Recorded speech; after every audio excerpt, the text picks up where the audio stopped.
All right, welcome back to Walk Through Open Doors. I am excited about the guest I have today. We're going to be talking with Ken Miller. He is an author, a speaker, a business owner. He's a coach, he's a mentor. He has an amazing story and some just deep insights about life and how it works that he's going to share with us. So, Ken, thank you so much for coming on. Hey, thank you, James. Thank you for inviting me. Thank you for the listeners who are listening. Yeah. Tell us let's just jump in. Your story is incredible and it's worth sharing, and I think there's a lot people can learn from it. Tell us Sure. about yourself. Yeah, let's set a foundation so you can get an understanding. Yeah. A lot of times I like to start off where I am today. So today I own 5 businesses. I've been very successful in a lot of the arenas or avenues that we uh, give to success. So financially, family, church, interactions with or relations with others have been, we would say, successful. But before I got to the point where I am today, let's set a foundation. I'll go to 30,000 There we foot. go. Okay. Very simply, I'm 62 years old. As those who can see, I'm a biracial byproduct. My mother was a white teenage runaway in New York, and my father was a pimp and drug dealer, obviously African American. My mother put me up for adoption. My biological mother put me up for adoption at birth, and I did 6 years in the foster care system in the state of New York. I was adopted at age 6 by Irene and Sam Miller. And I always say this term, I was broken at age 6. I was broken. And what does that mean? Well, when I was adopted, I couldn't read, I couldn't write, I couldn't tell time, and I couldn't even tie my shoes. That's the truth. And that first summer, my mom taught me, my adopted mother, Irene, taught me how to read. I fell in love with reading. I was precocious. And by the time I was 17, I was a National Merit Scholar. I was accepted to Harvard, went to Dartmouth College, Ivy League, got my undergrad degree. Unfortunately, though, I graduated with a degree in fraternity with a minor in drinking. That is why I graduated with Yeah, a degree yeah. from Dartmouth. And, I went into the corporate world, went to my first treatment for my alcoholism because I was a full blown alcoholic by then. And I went to treatment, was stayed sober for a couple of years, did very well in the corporate world. And then I began my descent, which was to spend the next 20 years, 21 years homeless. And I was a homeless addict and alcoholic. I was in between, shelters, motels, treatment centers, halfway houses, jail, and penitentiary. I'm a 3-time convicted felon, spent many years behind bars. And finally, in 2007, I was released from prison the last time with nothing, literally nothing, $22. That was what they call gate money. Right. And then I built myself and my businesses to the point now. I'm a millionaire. I have property in other countries, and I've been very, very successful. But I've learned a lot of lessons along the way. So I do that. Yeah, yes, there are about 10 different things I want to pull out of there. As a therapist, a lot of times people coming out of prison were part of the demographic I worked with. Mhm. And so I can say from that perspective, your story is not the norm. It is No, not no. what you're used to hearing. So you in the ups and downs of it, the ups and downs being adopted, Dartmouth, Mhm. it's got the highs and the lows. Mhm. From that, how has that played into what you do with business and that transition from the penitentiary to being a millionaire to working with businesses to things like that? I There are so many directions this could go, Let's go. and I'm fascinated by all of them. So, the first thing that jumps to mind for me, Mhm. what made it different for you coming out of prison that you did not go back a fourth time? September 22nd, 2004, I was Mhm. arrested Okay. for sales of controlled substance. It was a $10 rock of crack cocaine. Okay. It was the third time that I'd been in front of the judge, Superior Court in Washoe County, Nevada, which is Reno. Mhm. The judge sentenced me to 6 years for that $10 rock. But He made a promise to me. He said, "Mr. Miller, if you come into my courtroom again, the next sentence I will give you is a habitual criminal statute." Remember, this is my third felony. Right. And that is 25 to life. If I stole $51 in Nevada, probably today, it was 20 Right. years ago, it's 25 to life in the Right. country. I heard that, but that hadn't changed me. And fear didn't change me. I'm a more of one. What changes people is love or striving towards something positive as opposed to being afraid of the negative or the pain. So I went in September 22nd. 1 month later, I was lying in my bunk and I listened to God. Best way I can explain it. And it very simply, he said, "It's not going to be easy. It's not going to be without discomfort, but we can get through this. We can do this."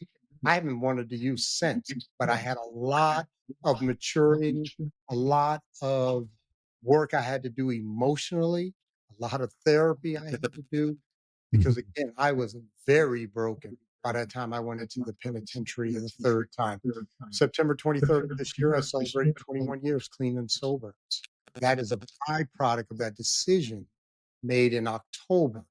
But the growth, I still have a lot of growing up to do and a lot of work I need to do to be a good leader, to be a good manager, to be a good, business owner and businessman. Mhm. Congratulations on the Thanks. sobriety. That's a number you don't hear very often.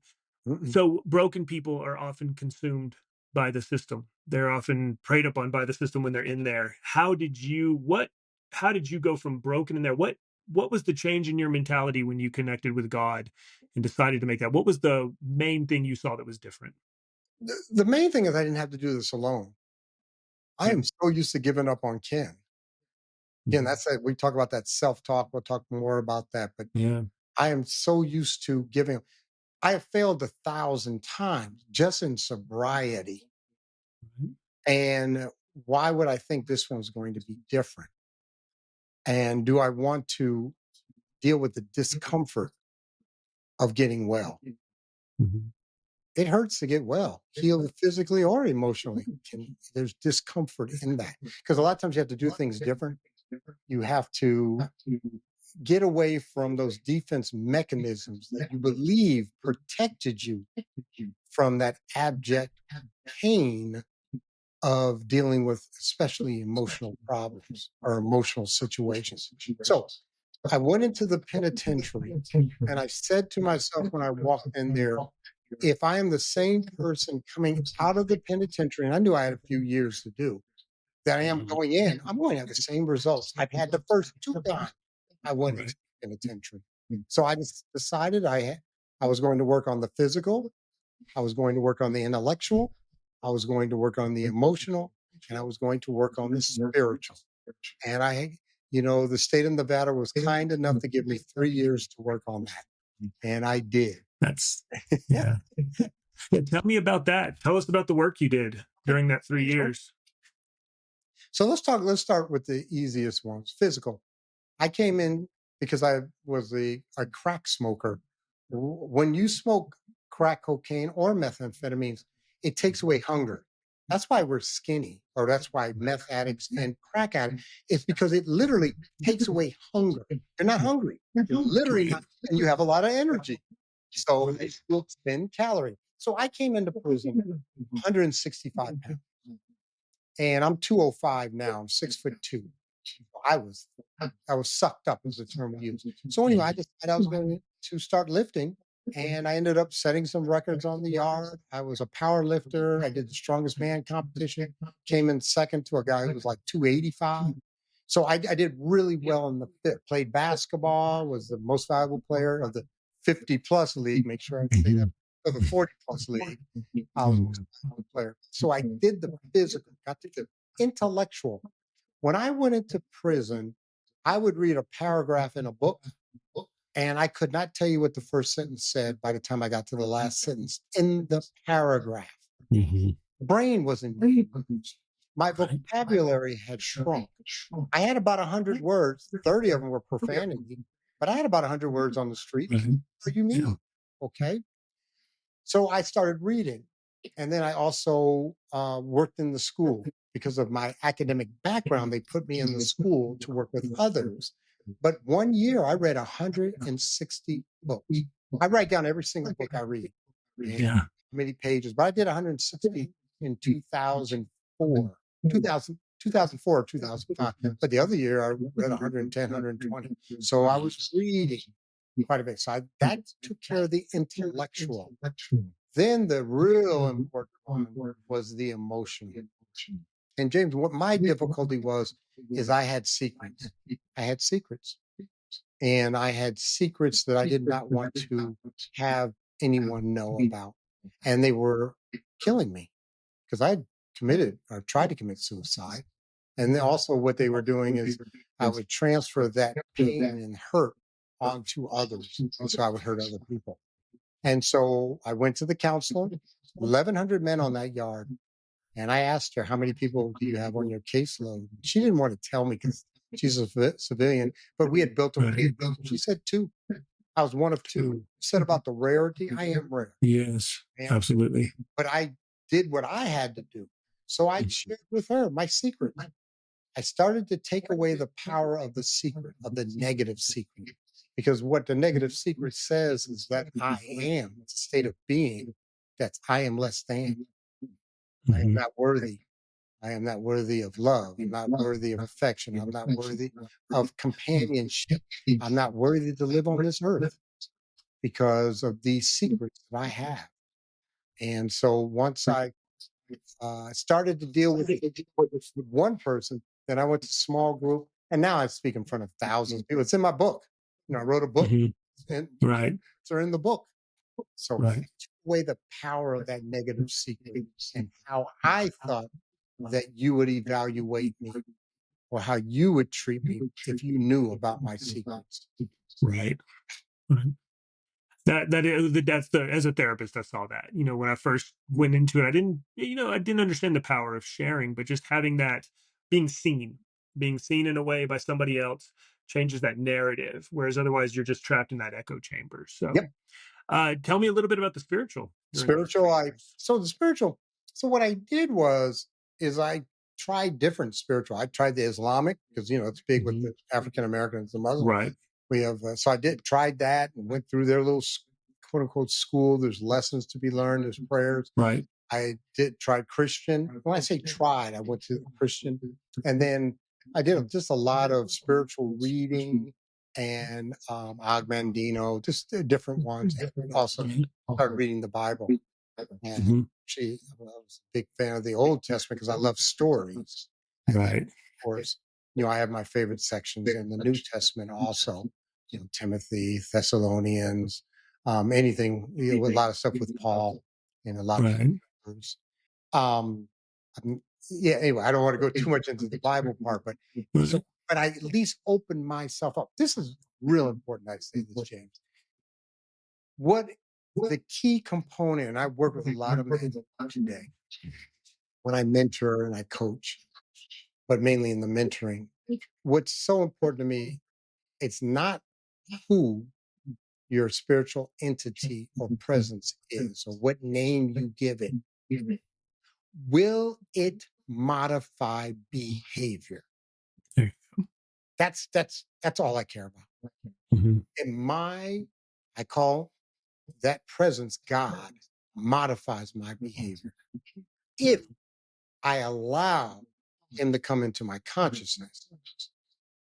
So that's another thing we will talk about, but I had to learn how to get away from reaction and move to action by creating space between input, external input, and me. Mhm. Right? That was a big lesson I had to learn. Yeah. I didn't come until after I got out of prison. You learned that after you got out. Oh, yeah. I So learned it more than a few. yeah. Because what happens, remember, prison is a controlled environment, Right. and we all know what the rules are. Right. And so people interact, they're men interacting with other men, knowing that these are the rules. I won't disrespect you because there's repercussions to me disrespecting you. But not as I'll just use the term, you civilians don't know those rules. Right.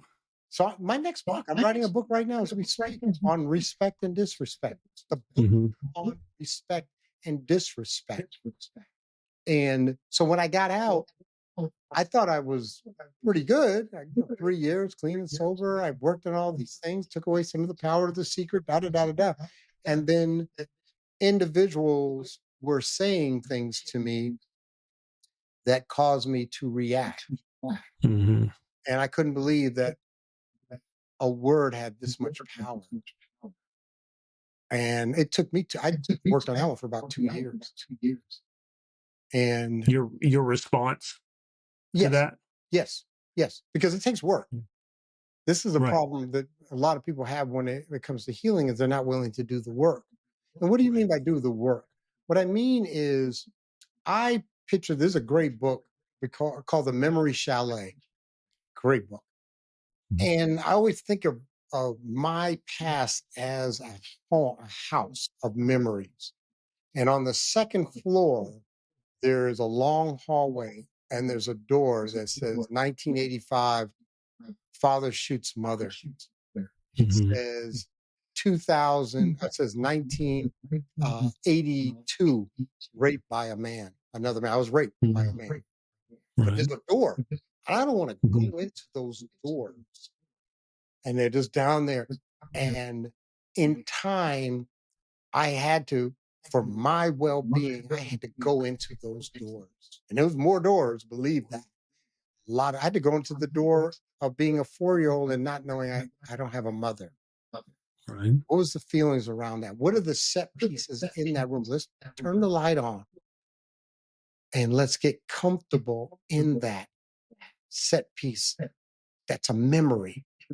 And so, and then because of what happened, I was talking to someone the other day, probably another talk I was giving, and we were talking. There's a lot of people with stories. There's people who got wilder stories than me that would interest you, make you cry, whatever. Right. They can't articulate the story.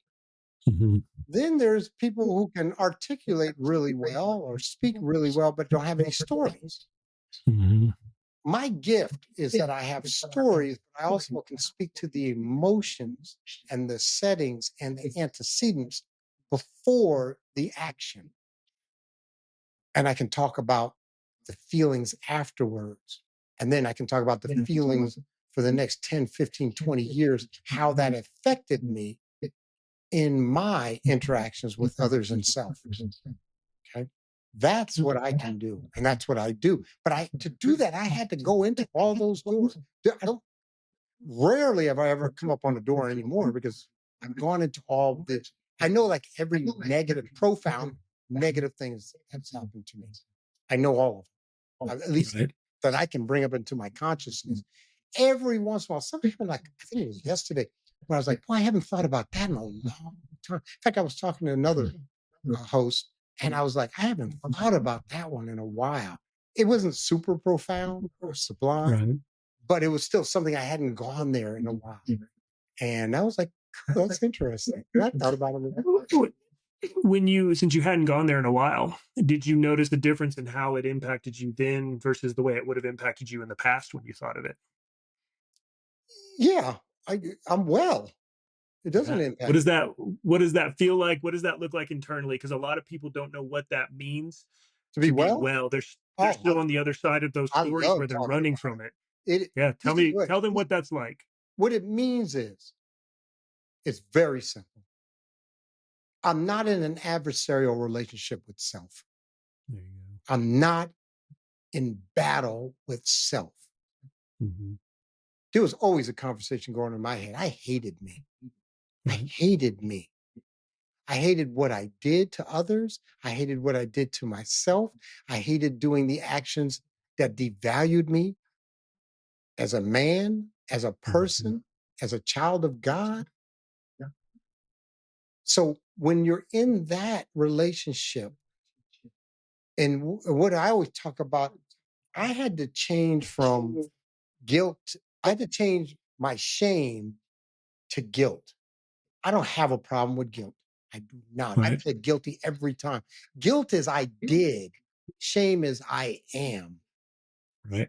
And I had to change that state of being where is I am. And then the other thing, when you're well, I trust my decision making capability.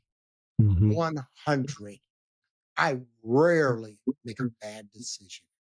I used to make a bad decision every waking day in my addiction and even out of my addiction. Hmm. I made some really poor decisions. Right? So, and then this is the other thing is the other beautiful thing about being well, and I am well, is I can give out. When you're not well, most of the time you're self-centered in your Right. unwellness. And I'm Right. always working. One of the things that, and I just tell it to the audience, ticks me off, is people who are always working on themselves. Stop working on Yeah. yourself. Right. One of the things that I think affected this whole community, especially in the business world and other world, is a series of books called The Great Series by Collins. Good to Great. He has like Oh, three or yes, four. sir. Good to Great. Yes, sir. Yeah. And it's about being great. Hmm. Stop trying to be great. Just be good or be very good. Right. Because most people do not have the capacity to be great. To be great, to be an Olympic level athlete, that's 10, 20 years of training, eating, Hmm. conditioning, to be, a Stravinsky on the piano, Right. 20, 30 years. We can talk about the 10,000 hours, whatever, to be, an expert in something, but to be great. So I made a decision. This was one of the best decisions I made about 5 years ago. I'm not going to be great. I'm going to be Hmm. good. I'm going to be very good. I'm going to be comfortable in my goodness. And I'm talking about my competency. And then I'm going to give out. And so I give. This is me giving right now. This is me giving. Right. I could be in my business. I could be reading another self-help book. I'm cool. And and the other reason I know I'm cool is because people reflect that back to me. They can, man, I appreciate you've done this. Hey, Ken, that was nice that you did this for me, whatever. And I don't look for those accolades. Remember, the most important, we have three conversations in life. Three. You talk to yourself, you talk to Hmm. external, you have internal talk, external talk, Right. and spiritual talk. Those are your Right. three. And for most people, the most important is the self talk. Most of them aren't doing the spiritual. Okay. And then Yeah. the external, if the external doesn't have congruence with our internal talk, we don't believe it. If you have low self-esteem and somebody says you're fantastic, you will you will deflect it, Right. you'll denigrate it, or you'll try to lower the severity of the accolade or the praise. Okay. I've been there. I know this. Right. And now, I'm in a position now where I just like I thank people. Hey, thank you. Appreciate it. I go on my merry Yeah. way. But I don't Right. it's in that's in alignment with the way I think about me. Okay. I bring value. And so again, what talk takes precedence? And now what you have said is the external talk is more important than our internal. Okay. So anyway, I'm a big believer on that, on Yeah. the internal and the self. Let me. Go ahead. I'm sorry. I didn't mean to step on No, you. no, no. One thing that jumped out at me, it's a conversation I have with people often, is that there's a point where we've created entire industries around self-help, self-improvement, where and there's no end to it. There's no end to it. There's always one more class to take, one more book to buy, one more thought leader to follow, whatever you want to call it. Yeah. And I'm often telling people, like, just what would happen if you started walking this out? Like, take these things, walk them out, see who you are. How did you know when you were good? Or you said you hit this Oh, place where easy. I'm Yeah. well. What There's defines well for you? there's a marker. Let's just talk about how did I know when I was well. A lot of it came from external. Okay. I had to have people reflect back to me their interactions or the quality of their interactions with me both negative and positive. I had to, so remember, I get out of prison, I'm thinking I'm all right, but Yeah. then I found out I had a problem with the power of words Hmm. because there's three words you can't use. You can't call me a punk, you can't call me a B, and you can't call me an N if you're of certain races. Right. Well, somebody called me a B twice, and that was going to potentially put me in prison for 25 years. My Right. reaction. And I said, boy, I got to do something about that. So that's number one. So I dealt with that, worked on that. Number two, I get married and I cheat on my wife. Mm. And I'm like, what is wrong with this picture? I've been clean Right. 7 years. And what I had is I had a core issue. So understand what my core issue is. And this may not be for the listener. My core issue is abandonment. My core Right. issue is that I was going to die alone. That's my core issue. Because I knew that when I was 4 years old that I was not wanted, and not valued, and not loved. And so I would do anything in my power. Again, this is how we adapt to make sure that you like me and want to be around me and won't abandon or reject me. So I had an inability to say no. And a woman made me an offer, and it didn't have to do with the sex. It's about me saying no. And it's also about me respecting a higher principle, which is my marriage vows. Hmm. And I didn't do that. And I literally met with my sponsor probably once every 2 to 3 weeks. And all we did was talk about that for about a year and a half. And again, I had to look, see, I didn't know what that fundamental, I didn't know. The key thing is I didn't know about my inability to say no. So what I would do is I wouldn't say no, therefore you won't reject me. And number two, I will buy you. I will buy friendship. I'll buy. I started that when I Right. was 10 years old. Right. Great story. I used to steal money from my mother's purse, who I love more than any human being in this world was my mother, Hmm. my adoptive mother. I would steal money out of her purse, 10 years old, take it to the store, buy candy so the other kids would like me at camp. Right. Right. Okay? But I did that for the rest of my life. I buy Right. drugs, I buy drinks, I buy our apartment. Yeah. So what I'm doing is I'm buying you to like me. Because if you really knew me, you wouldn't like me. Right. You would reject me. So anyway, that's my core issue. It still is. It's just Mm. now I'm much more comfortable knowing that that's my core issue, and I'm cognizant of anything that would veer me away from my integrity, okay, and my How do relationship you with God. how do you recognize that fear of abandonment coming up now? What are the signs It of it doesn't for come you? up that often, but I'll tell Yeah. you, there's times I still. Okay, I got one right now. Hmm. I need to make a change in one of my businesses. And what that change is, I need to lay off some people. There you go. Tough choice. Tough choice. But I like Okay. them. I like Right. what I do for them by paying their salary. Hmm. And I've been struggling with it. Well, maybe I can do a Yeah. couple more months or maybe the business will turn around. And it's not the But business going under, but y- it's, yeah. my profit is not Yeah. there. Right. But I don't want to say, because what I'm doing is saying no Right. to you. So let me just say this before we move on. So what I'm Yeah. going to do, James, is I'm going to seek outside counsel. I have no, There you go. and There I'm going you to go. say, this is my truth. These are my Hmm. facts.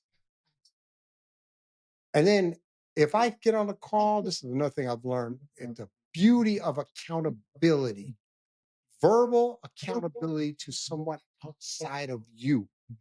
Hmm. I learned that in counseling too, in therapy, Right. because I would meet with my counselor every 2 weeks. This is when I got out of prison. I was still counseling. I Right. went and got me a therapist. In fact, thinking about getting another one. Is I would say I will do this because if I do it for me, okay, I want to not eat French fries over the next 2 weeks. Right. I've let myself down so many times. I tell you, a thousand Right. times in drinking and drugging. Mm. So it's easy for me. But if I say my word, I'm a big believer in integrity, that there's some alignment between words and actions that I've said to you. Well, I gotta do it now. I'll give you Yeah. a more example of this, James. And it's never, ever failed me. I was a runner, 10Ks, long distance runner. And there would be Okay. times where the pain would build up, the lactic acid, the pain, the shins, the hammies, hamstrings, whatever. Right. And I've been running for 45 minutes, an hour, whatever it may be. And I want to stop because it's painful. It's discomforting. Hmm. And I would go inside and I said, Ken, we only have another mile. We only have 5 minutes, 10 minutes more. Do this for your mother. Do it for your mother. Or do it for your wife at the time. And I never failed to finish the race or finish that run with, the parameters that I established. When I made myself accountable to another person. And Someone both else. of them have Yeah. passed away, but I was still Okay. it's that again, that's Yeah. like that spiritual entity. Does it Right. modify? That's really a spiritual thing to me, it is. It Mhm. modifies my behavior. So And that external accountability, I love hearing that, especially from men, because it's something that it's why I seek it out. I encourage others. But as I see, as we move into this increasingly kind of virtual world where you can accountability is often being masked as echo chambers, is what I'm seeing.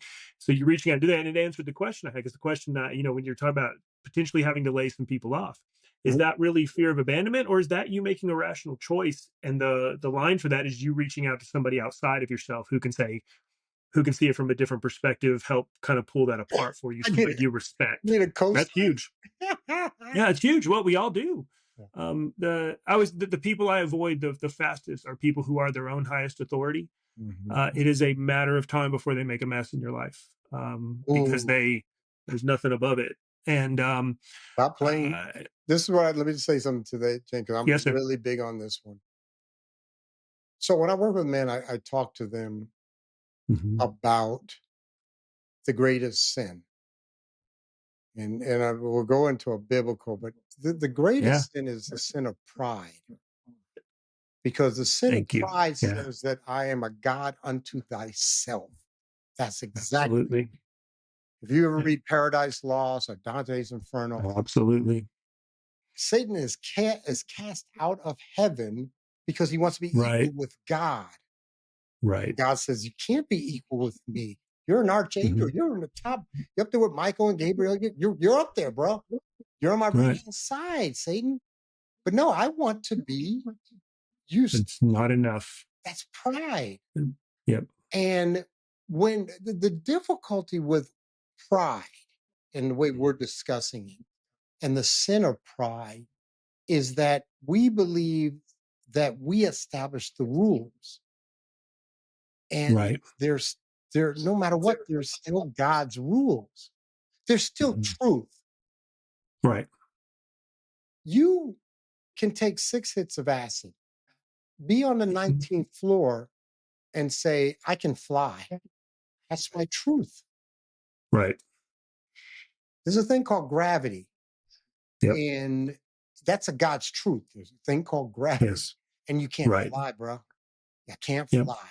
So I'm really big on stop playing God. Right. Is it? And but believe me, James, I'm not saying anything about being perfect. There's some things I am perfect in. I perfectly do not drink or drug volitionally. Okay, take There my you go. argument. I perfectly am. Uh, I vow or I am in alignment with my marriage vows. 100%. Mhm. I don't flirt. Mhm. I don't play. Okay, and I'm a Right. married man. Okay, those are two I can just name off right off the top. Right. So there is some perfection that Right. can be obtained in actions. Okay, but working, again, working with this sense of pride, I'm always checking myself. Is this of ego? Or is this of pride? Because I do things that again are reflected back to me with accolades, with Mhm. praise.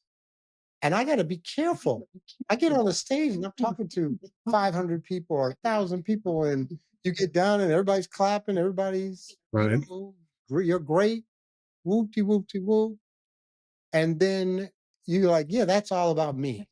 Yeah, Right. you put in the skill, you put in the time to be a good speaker, but it's not about you. It's about what you did.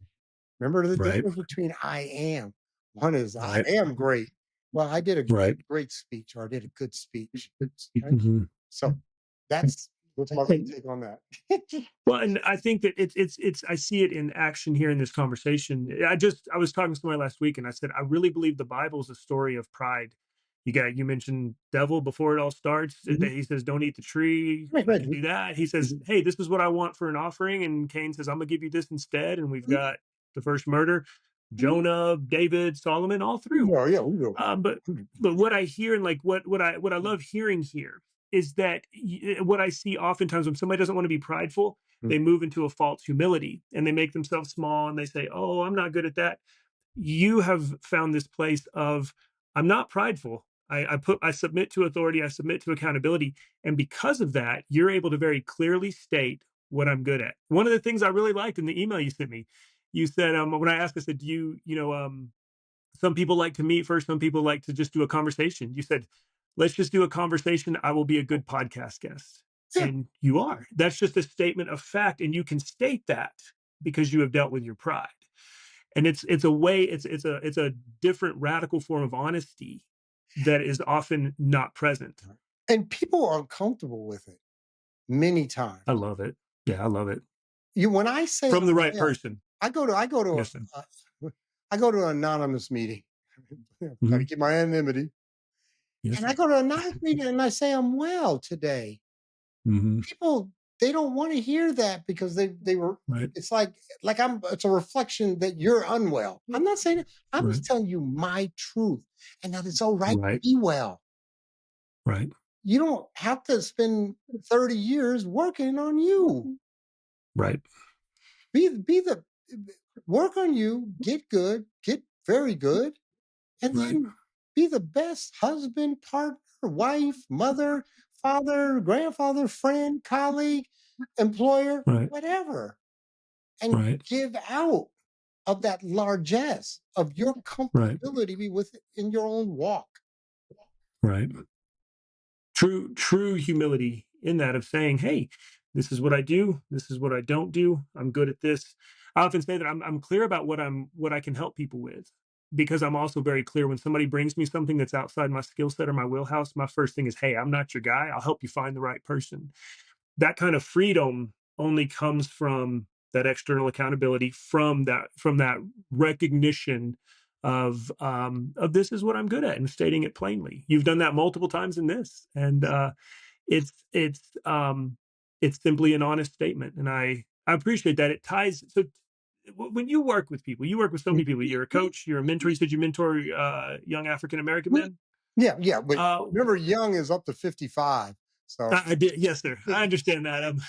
I okay, get that these days. yeah, but go Um, what are the when we're talking about self talk? uh What are the most harmful, most difficult, whatever words you want to put with it, elements of self talk that you see in the people you work with? You can't disrespect me. Mm, For this it's now you got to understand that this is certain yeah, communities. yeah, Ethnic communities are much more prevalent in this because many times they've been from a disadvantaged community right, or a devalued right, presence. I had a whole conversation about the emasculation of the black man. And Hmm. that's we could talk about that one for the next 2 hours. But I just want to go. So Absolutely. the two communities that I know well are the Hispanic and the Black community. I know the Hmm. Hispanic community because of some of the street things I did, and also being in prison with a lot of Hispanics. Okay. And the Black community I know, 'cause I'm a member of the Black community. But anyway, the most harmful, this is just one of them, there's many, but one of the most harmful. And the reason I want to say this is the most harmful, because this is the one that's going to put you in prison or dead. Right. Prison or Right. dead. Those are the two things, because I've been disrespected. I got to do this, this, and this.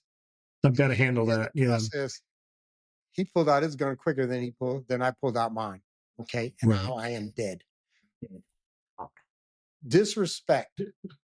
And so you gotta understand what most people are, that's why I'm writing a book about this. What Hmm. respect is. Respect is very simply, for our purposes, is acknowledgement of a person's position or stature within a community. Right. Okay? The Right. community could be the family. We have my wife's Alaska Native. In the Alaska Native community, respecting elders Hmm. is very common. And there's a reason. That's a community of the family or the village. And you respect those individuals who have lived Right. to make 50, 60, because they have a wealth of knowledge that they can impart both to males and females, depending on your gender and your role within the community. So we therefore respect our elders. Okay. What I run into, and I've dealt with, so I'm always dealing with manifestations of fear. Hmm. And always one of the there's only four things you can do with fear: flight, fight, freeze, accept. Right. A lot of people don't remember the accept from these thing of the three F's. A lot of people don't Right. think fight or flight. But you also, when you're in tremendous fear, there's a tendency to freeze. It's the deer in Hmm. the headlight. Okay. Right. And then a lot of people don't understand the acceptance, which is a lot of times the answer to fear. Hmm. Okay. So anyway, we're talking about the fight reflex. And what we have is fear of what others are going to interpret your disrespect to me.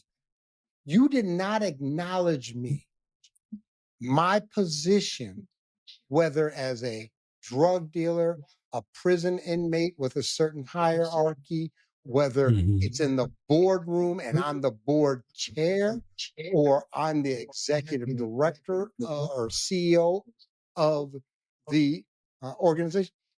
You want disrespect in the boardroom? Go to your first board meeting and sit in the board chair seat. That's Yes. disrespectful, Yeah. because that Absolutely. person has obtained a Hmm. position or stature for whatever reasons that's their chair. Okay. Right. Okay. So let's go back to what I deal with all the time. A mentee will come to me and said, I did this. What did you do? I tried to kill this guy. And I'm like, okay, what happened? 'Cause I always want to know what was the antecedents, what led up to Right. this. Yeah. But again, what we're really dealing with is your fear of a script that you have built in. Because we build in these scripts in communities of color that we will not allow another man to do this, this, this, and this. See, many people think that people on the streets or people are in prison or people get killed over drugs, sex, or money. It's a Right. manifestation of the disrespect. That's all it is. Yeah. I went to kill a guy over 6 rocks of crack cocaine, which Right. cost me maybe $50. It's worth it to me Right. as the dealer, but you disrespected me. And Right. if people know that you disrespect me, they will think less than of me. And they won't be able to trust me, because we have situations where they need to know that I'm going to show up in Right. potentially a physical way, or I'm going to show up and shut up. It's consequential. It's Consequential. consequential. Yes, sir. So anyway, what I deal with a lot of times is the manifestation. Well, in every anonymous, we go through our character defects, and I'm always Right. talking about it. And the other thing I really want to emphasize is why it's so important is that, and you know this, anger shuts down the rational part of the brain. Right. Yeah. I mean, it's a Just different amygdala gone. there, Yeah. and we got Yeah. we got the That'll, prefrontal, yeah. cerebellum. Yeah. Well, it shuts it down. Right. Two things shut it down: sex and money. I mean, sex and anger. Those are the two Mhm. things that shut down Yeah. the rational. And Right. most of us can give some ideas, especially men, about what We can all give examples. example. Yes. I'm not going into it, but I'm just saying. We all know what you mean. Yeah. Yeah.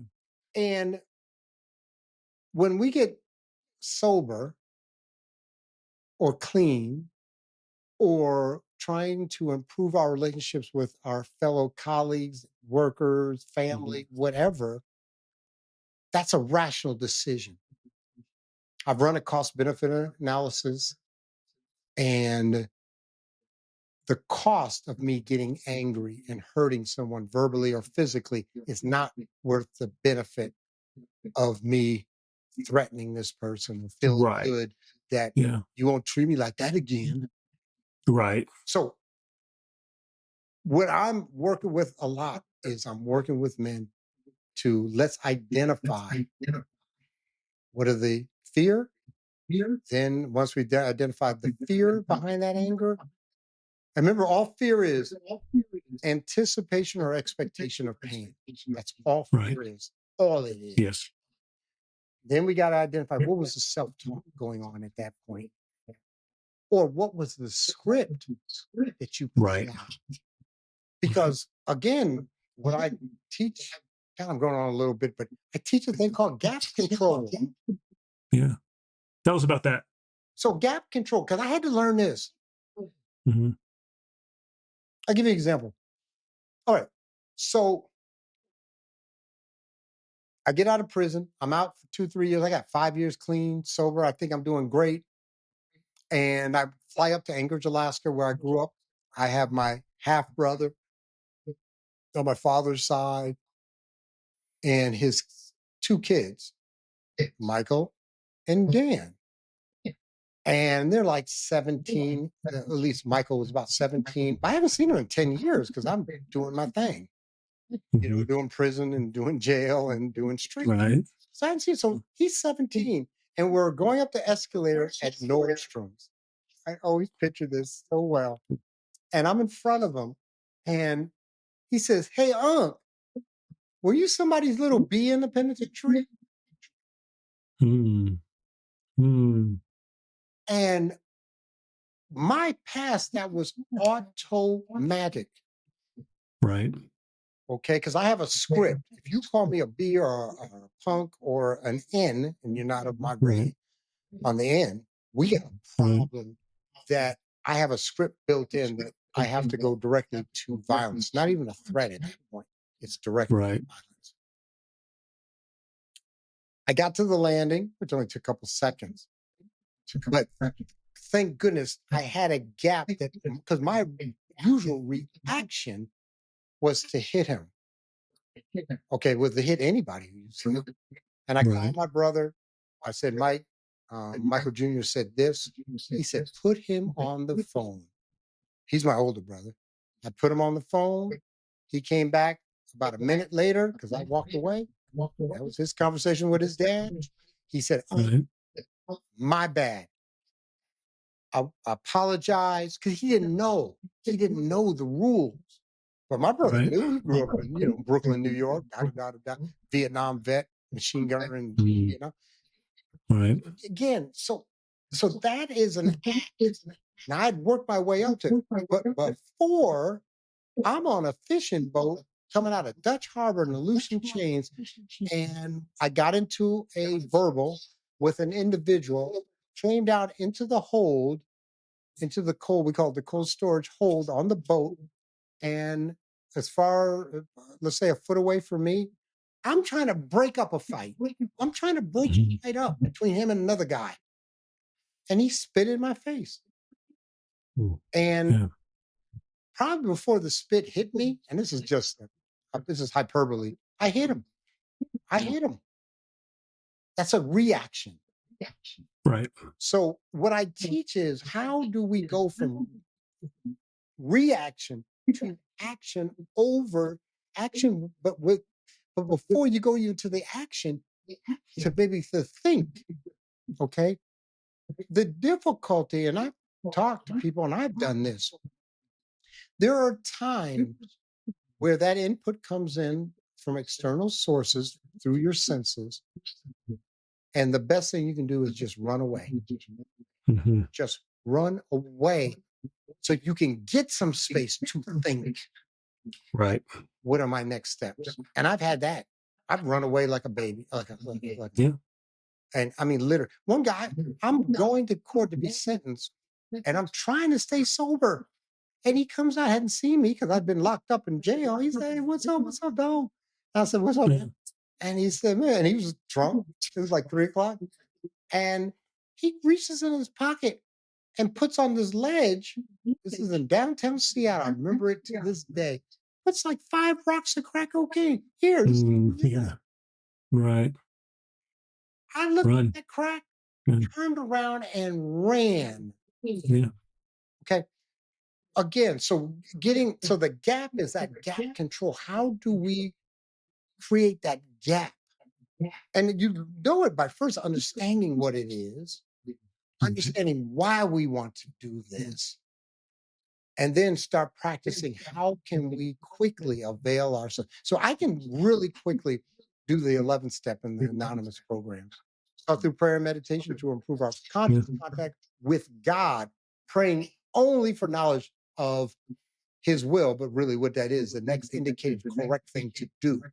And it's just as important, the courage, power, strength, fortitude to carry that out. I do that prayer maybe once or twice a year. That's all I need to do. I don't put Mhm. myself Right. in situations or environments that I need to do that. Remember, I'm well. I mean, Right. let me do one more part about that, about the wellness. I am well, but part of my wellness is I create environments of Right. wellness. If I go into bars at 1:30 in the morning every day for the next year, something's going to jump off. If I go into a house of prostitution, I don't even know if they exist Right. anymore, every day for the next, Right. that's not the barber shop, I don't really need one, that I want to be in. Right. So you control, and that's one of the things that you can do to get well. And one of the things, I am a big fan of Charles Duhigg and James Clear and habits.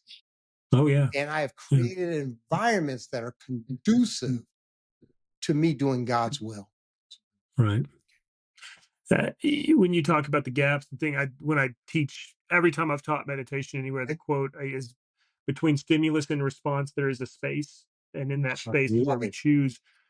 And I think it's Frankel, but like that's when I showed up in Lubbock, shoot, 25, 26 years ago, straight out of jail, high school dropout, drug addict. All that, I was a messy human being. Right. But the thing, I had no space between stimulus and response. Something happened, and I did, and I was doing something. I didn't even think twice about. I didn't even think. It was instinctual. Did you say Frankel? Meditation gave. Victor I'm Frankel? sorry. Are you talking about Victor Yes, sir. Frankel? Yes, sir. Oh, I I think love that's it. his quote. Love it. It's yeah, between stimulus and response, there is a space, and in that space is our power to choose. Man's search for And meaning. yes, sir. I believe I'm needed to look that up. It's funny as I'm saying it, because I've always used it as a quote, but I haven't taught that in a One of while. my But favorite books. that Phenomenal book. oh gosh, it's Phenomenal. that's a yearly read. It's insanely good. We could go on Yeah, about yeah, that yeah, book yeah, for an yeah. hour too. Maybe we will one day. But I'd love mm, to. Primal Lead absolutely, and yeah, Viktor Frankl that are two of my yes. favorites. Um, that meditation gave me that space, Mhm. and I still remember the very first time that, because I learned to meditate focusing on my breath, hung out with Buddhists because I found I couldn't sit with my thoughts or my emotions for 30 seconds, panicked, hung out with them, learned. But I remember, I had gotten into college, I was trying to do right, and somebody said something to me, and I took I inhaled to say something, and I caught that notion of breath, And it was the first time in my life that I thought, wait, like I can do something different. And that started, driving out where when I lived here, when I first moved here, it was dry. It was a dry county, and you had to drive Mhm. 20 miles out to this place called the Strip. Can't tell you how many times I drove and then took the loop and drove on home. That gap, that space gave me time to Wow. talk myself out of it. Now the it used to be a Blockbuster Video. Now it's a liquor store. I tell people if that Blockbuster had been a Pinky's liquor store when I moved here, you and I would not be having this conversation. Wow. I wouldn't have a wife. I wouldn't have a family. I wouldn't have a career. Um, but that gap, I love the way you phrase it as a gap, Mhm. and helping people see that. For me, it was meditation. There's so many different ways to introduce that gap, and that script, that story. You move into these predetermined narratives, Mhm. and I hear a lot of blame towards people. People do this, people do that. It's like, no, like a lot of people aren't fully conscious. They're walking out a script, and to recognize that script and to be able to step away from it is a matter of privilege. It's something I'm so deeply grateful for, that, oh my gosh, that this came into my life. I'm blessed beyond belief, because I know a lot of people who never found their way out of that script. Oh, yeah. Oh, So, I was locked up and in a lot of them. So, oh gosh, and I they're unearthed so many of them. and they're obviously out in the world.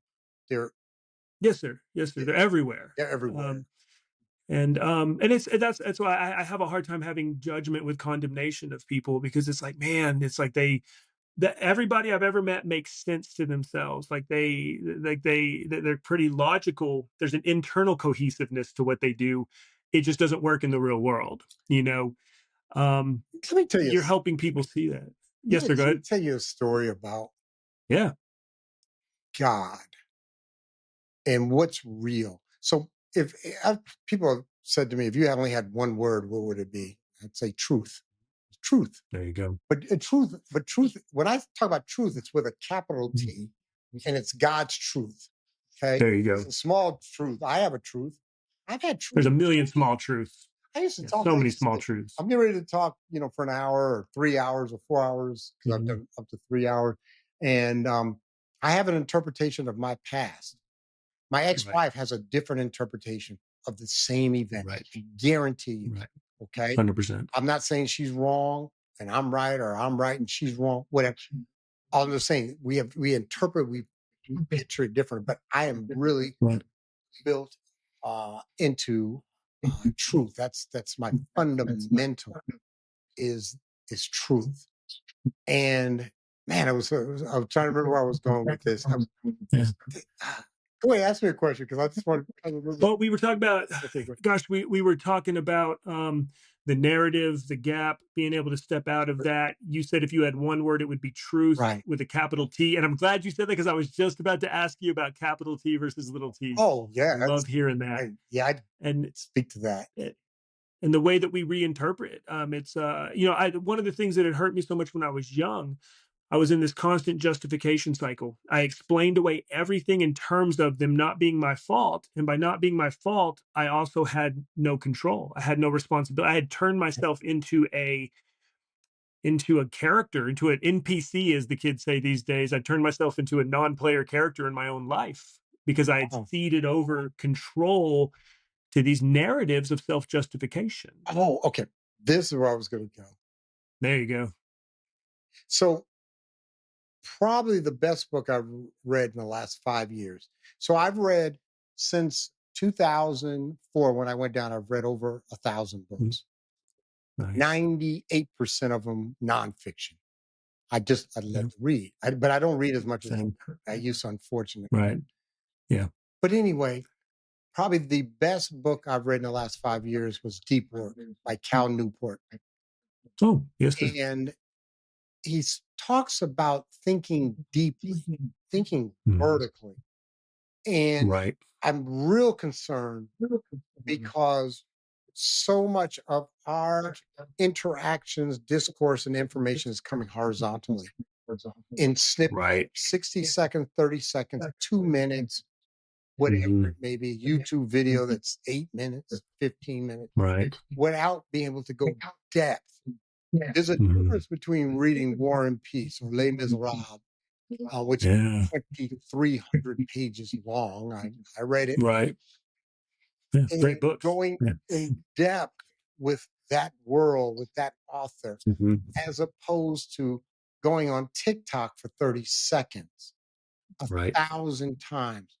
So what happens is that individuals have it makes it difficult for individuals to be able to articulate their truth. Right. 'Cause- And one of the things I tell every mentee I work with, now I've worked with, like I said, over 40, 50, I have 12 active right now. I always say to them, don't talk to me in cliches. Cliche Hmm. is an excuse for lazy thinking. Right. Okay. So I want The your truth. shortcuts. I Yeah. want your Right. definition. And I do a lot of this is James. I don't know how much I know you as a therapist.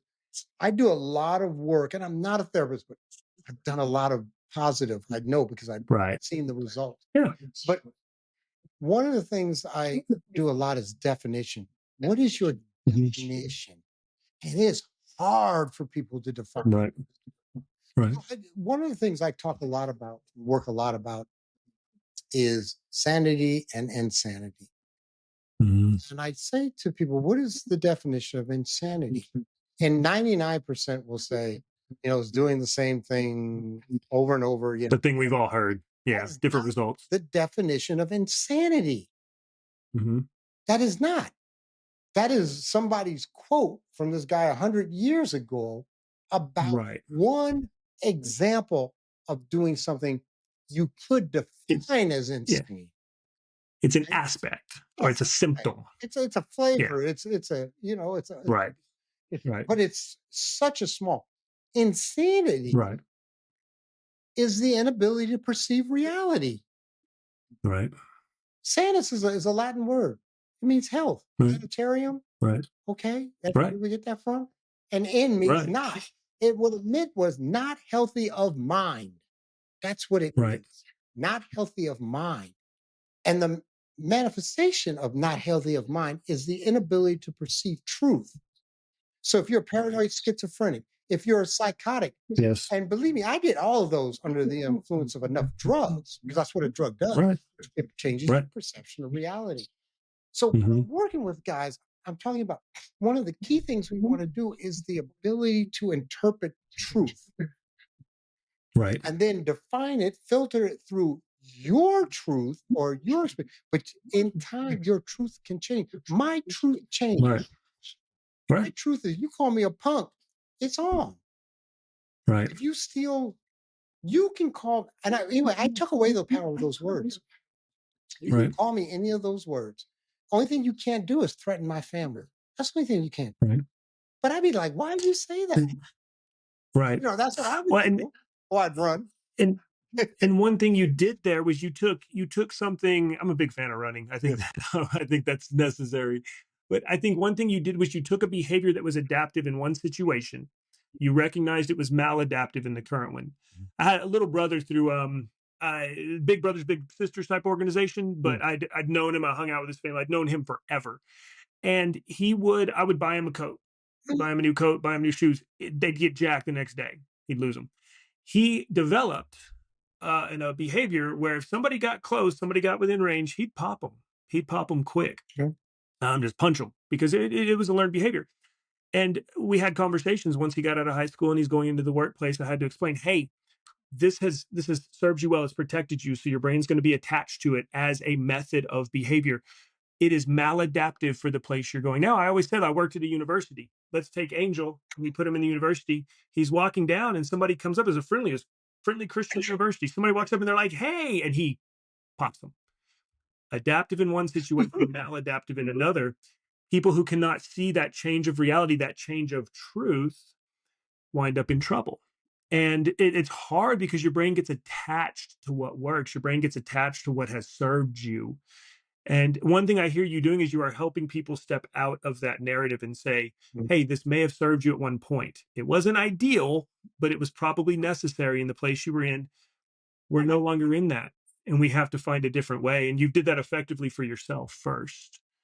Another great book, And and that's, what somewhat of what you're talking yes, about is Thinking Fast and Slow by Kahneman. that's Right? one of the best in the last two Yeah. decades. Yeah. Great book. And Excellent. see, one of the things is a lot of times, once I can understand the reasoning behind it, then I can Mhm. start making some adjustments because at least I know Right. why. Remember, I said I've looked at everything. I use the word inimical.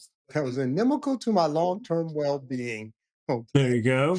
Yeah. And when I did things and actions, I needed to understand why I did that. It's one to Right. just say somebody, don't pop them, don't pop people anymore, and never doing any work to why is he popping, or why is he Right. hitting? The term we use on our where I'm from is why did he put hands on that person? Why'd he put hands? Yeah. It made sense to him. It- but sometimes it doesn't make sense. How many times Mhm. have you woken up, or I've woken up, or I'm handcuffed, and I'm like, why did I Mhm. do that? Right. Why did I do? So I'll give you an example. All the time. I remember that feeling of it's too late now, and I don't know why I did what I did, but I'm here. I've been in And jail. it's a How many times sat on on the bunk?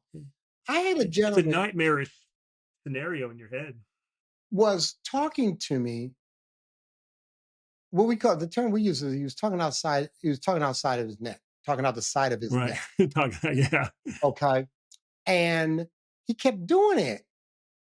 Mhm. And I was talking on another podcast that I was telling people I am very, very. It's my learned behavior is to not show emotion Mhm. inside. You don't know you're this close to Right. getting hurt, but you don't know Right. that because I don't Right. show that.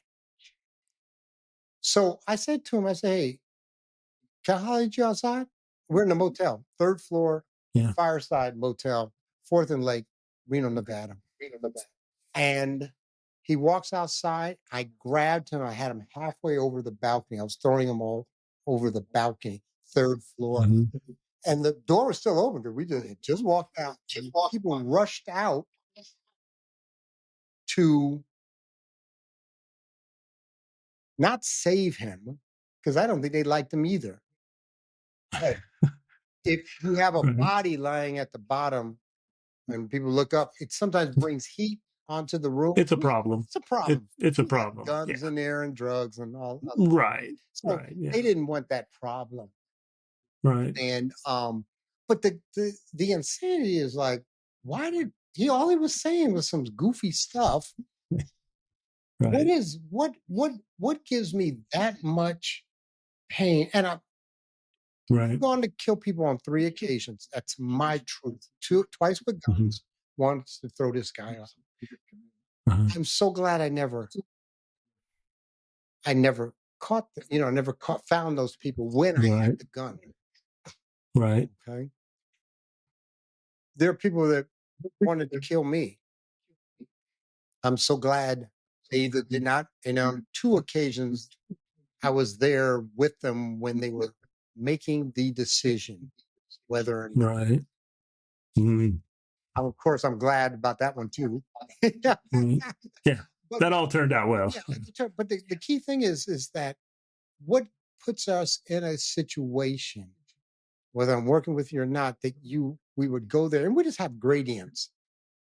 Right. Gradients. I mean, if you screamed at your 8-year-old daughter, where was the displacement? Where did that come from? Right. It didn't come from your 8-year-old.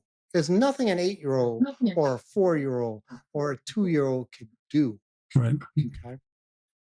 Oh, Right. I remember the story now, the one I would tell you about God. I'd love to hear it. So at some points in life, you will have to make a decision. Are you all in? Mm. Or are you giving lip service Right. to God? Right. And I'm locked up. I'm in the penitentiary. I'm in prison. I'm in this drug program. And it's a year long. And we had our own like dorm. And it was a drug program for a year. And in the penitentiary, the lowest of the low are child molesters, Right. and they are treated very poorly. And there are safe places in prison. There are safe places. So if you're a child molester, you can pony up or team up with the Christians. And as long as you remain in that community, Mhm. you're like hands off. Okay. You go, are you going to profess that? You going to go Christian? Okay, cool. Don't come out. Don't come out here and try to start gambling or Right. doing behavior that's not Christian. As long You're as going to be you, Christian. You better be yeah, you Christian as better be long as when Christian, it's protecting you. okay? Because they'll Yeah. protect you. Right. We're in the drug program. As long as you're in this drug program, you're doing the drug program. We're on our P's and Q's because we're in the drug and we want to be in the drug program, get us time off our, our back end of our sentence. Right. Okay, Yeah. you're good. But nobody's effing with you. Right. Nobody's talking to you, unless it's in group or whatever, we have to do something. Right. Nobody's interacting with you because you're a child molester. Right. He had nothing. I remember he used to go around the yard and pick up butts off the ground, that had been smoked already, and take a little tobacco and try to make himself one because nobody put money on his books. He's got no Right. money. He comes up to me one day and he says to me, I want to work this step, but nobody will work with me on this step. Would you work with me on this step? And people are looking at me talking to this guy. I'm sure. And I had a conversation with God. And my answer was, okay, let's do this. Let's do this. Yeah. And a year or two before that, I'm in the cell in jail and with a white guy, which is you don't do that in prison. It's always racial. Right. But in jail, Right. they'll put you with anybody. Everybody's there. Everybody's Yeah. there. And I'm in there with the guy and he's crying. And, grown man, meth Right. addict. I can just look at him and tell he's a meth guy. Right. And I said, well, what's up with you, man? 'Cause I'm not really feeling this crying. And I'm streets. Mhm. I mean, I've been in jail for like 2 days. And he's like, oh, I was smoking and the girlfriend left me with, her daughter. And she was 3 or 4 years old. And I got upset and I threw her against the cabinetry, the dresser. I Yeah. threw her against the dresser, Right. and she got really hurt. And I'm going to kill myself. And I straight up looked at him. I said, "Check this out. In about an hour, we're going out to lunch, and I'll be gone for like an hour. Do what you got to do. There's your window. Yeah, go ahead. Just don't do it while I'm in the cell with you, because they're going to think I killed you. Right. Okay. Yeah. Don't make a mess for me. Yeah. I'm not. I got enough problems. I'm looking for Right. Right. But that's my mind. Now, what I would do, Right. I would sit and talk with him, Right. and I would counsel him. I would Right. support him. What you did was effed up. That's Right. guilty. You're guilty of that. Right. Right. But don't take that shame-based behavior and or thoughts of you. You're still a child of God. Okay? Right. But after saying both of those stories, so I've grown. But I'll say this, James, and I said this yesterday on another talk. There are people that should never, ever get out of prison, at least in their condition. And they've been down 20, 30 years. You should be very, very glad. They are so broken and their worldview, it's like you're a gentleman. take your guy who would pop people or put hands on people, Right. take that to the 5 levels Take it to above. the absolutely. Yeah. And there Yeah. are individuals who are sociopaths and psychopaths, which is so about self. The, the, Yeah. the hallmark of a sociopath, most people don't understand what it means, but they are so self-absorbed that they Mhm. are a god. And so the rule that I don't rape or kill or financial malfeasance Yeah. toward my fellow man because I am of this community does not resonate with me at all. There's no connection. No There's no connection. it's a There's no shark in a people suit. empathy Right. for the feelings of Right. others. Right. Because when you rape someone, there's a feeling. I've been raped, so I Right. know the Right. back end of that. Right. Okay. And but you don't care. And I'm not saying the Right. gentleman that did it to me, and I call him a gentleman. I've forgiven him. Yeah. I'm way Right. past that. I can talk about it now. I couldn't talk about that for Right. 20, 30 years. I couldn't have. I'm sure. My biggest thing, and I know we're about time, but my biggest secret was I was a male prostitute. I was a prostitute on the Mm. streets. I did Right. tricks with other men for money. I'm Yeah. hetero, but it didn't matter. Right. I had devalued Right. all the physical that I did. And Right. that was my big secret on the streets and in the penitentiary. I Right. didn't want anybody to know that because they're going Right. to treat me differently, especially probably in the penitentiary. Well, it's consequential again. Well, in streets too, Yeah. for that matter. Yeah. There's consequences to it.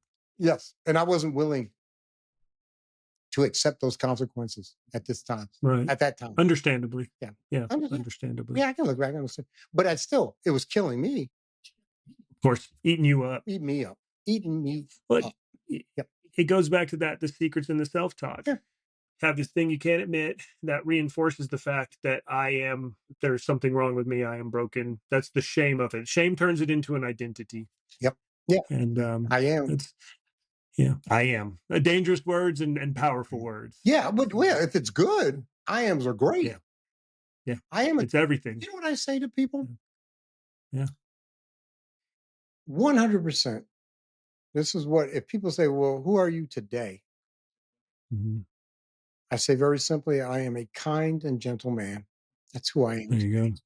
That's the Yeah. term I use Mhm. because in 1998, I went to a meeting at the Reno Triangle Club, the Nooner. See, this is how my memory works. I Yeah. give you Yeah. specific. There's a Right. gentleman sitting up as the chair of the meeting.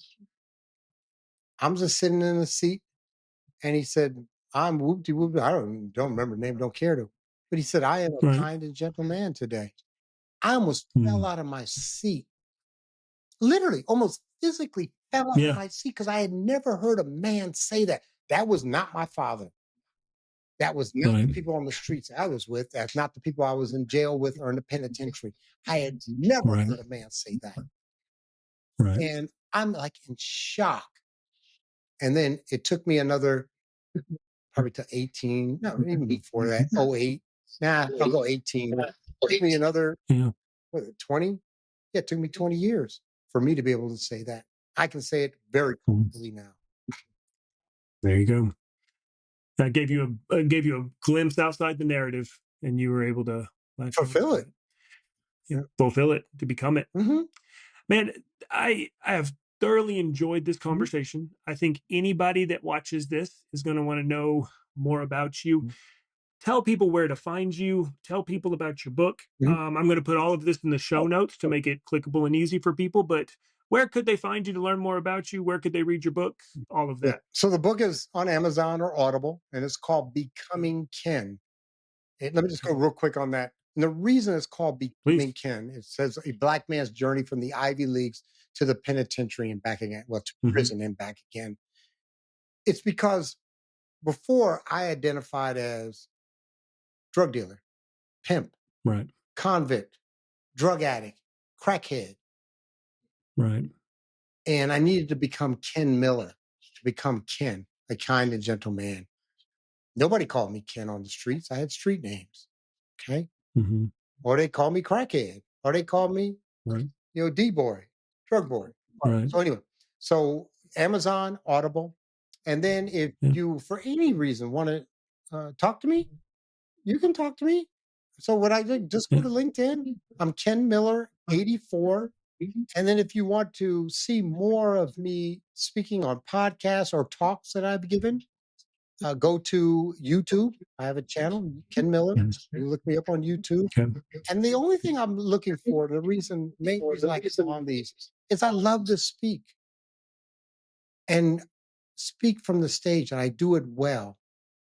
And I resonate with audiences, and I do it for pay and I do it for free. I just need the right place. I pay thousands of dollars to go speak, Okay. you know, for certain Yeah. audiences, but it has to be a certain audience. Right. Right. Right. We'll put all that in the show notes to make it easy for people to find. Man, I'm grateful for your time. I'm grateful for the conversation. I have a lot to sift through and think on from this, and I'm grateful for that as well. So, and thank you so much for taking the time to share your story, for embodying a different kind of honesty and humility and self awareness than you often see, especially with men, Mhm. especially with men. Yes. So I'm grateful for that. I'm deeply grateful, and yeah, thank you so much, man. Well, let me give my thank yous. Thank you, James. Oh, Thank you for you having this channel, and thank you for mm, having this venue for individuals to share whatever they share. And also, I want to thank oh, the listeners. mm, Thank you for taking yes. time out of your day to listen to something that, whether it's me or someone else that's on James's show. But thank you for taking that time. I honor that. I honor you. And I just wish you wellness. I thank y'all as well. I'll look forward to talking to y'all next time. Thank you.